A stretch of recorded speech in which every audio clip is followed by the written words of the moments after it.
TV serial या movie में Aladdin का नाम तो सभी ने सुना होगा। बचपन में अलादीन देखने के बाद हम सभी का एक ख्वाहिश होता था कि काश हमारे पास भी एक ऐसा ही जादुई चिराग हो जिसमें से जिन बाहर आए और हमारी सारी इच्छाओं को पूरी करे। पर ये सिर्फ कहानियों में अच्छे लगते हैं। लेकिन वही कुछ लोगों का मानना है कि अलादीन का चिराग अभी भी कहीं पर मौजूद हो सकता है और अलादीन की स्टोरी भी एक रियल स्टोरी पर आधारित है। तो पूरी कहानी जानने के लिए हमारी वीडियो को लास्ट तक देखें और वीडियो को लाइक करें, और अगर चैनल पे नए हैं तो प्लीज़ इसको सब्सक्राइब करें।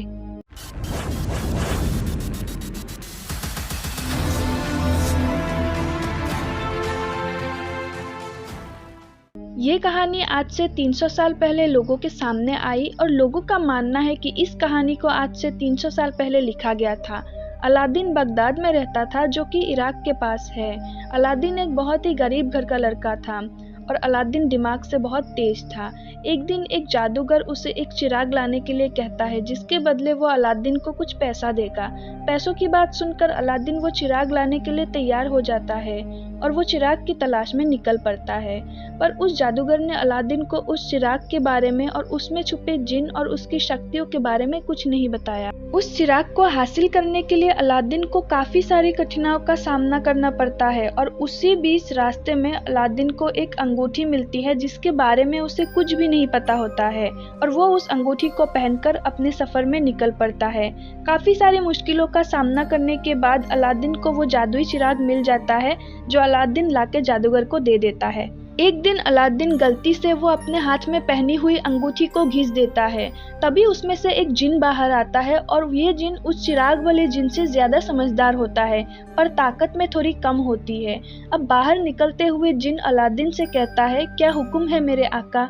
अलादीन उसे देखकर घबरा जाता है। तभी वो जिन अलादीन को अपनी सारी शक्तियों के बारे में बताते हैं और वो चिराग वाले जिन के बारे में भी बता देते हैं, जिसे जानकर अलादीन की इच्छा होती है कि उसे वो चिराग वाला जिन मिले।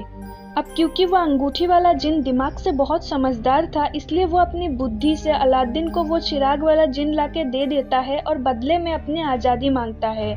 अलादीन शर्त के हिसाब से उस अंगूठी वाले जिन को आज़ाद कर देता है और चिराग वाले जिन को हासिल कर लेता है।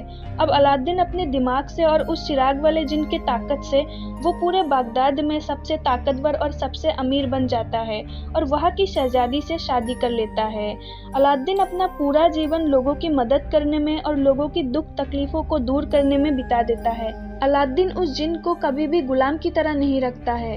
अलादीन अपने जिन को हमेशा अपने भाई की तरह रखता है। जब अलादीन की मौत का आखिरी दिन आता है, तब वो अपने जिन से एक आखिरी इच्छा मांगता है।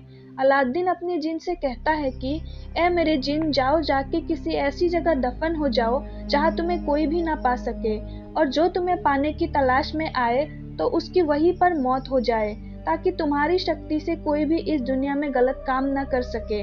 तभी वो जिन सेंट्रल एशिया की तियान शान माउंटेन में जाके बस जाता है, जो कि चाइना में है, और वो जिन अभी भी वहाँ पर दफन है। तो गाइस, इस कहानी में कितनी सच्चाई है ये तो अभी तक एक मिस्ट्री ही बनी हुई है। आपको इस बारे में क्या लगता है, हमें कमेंट करके ज़रूर बताएं।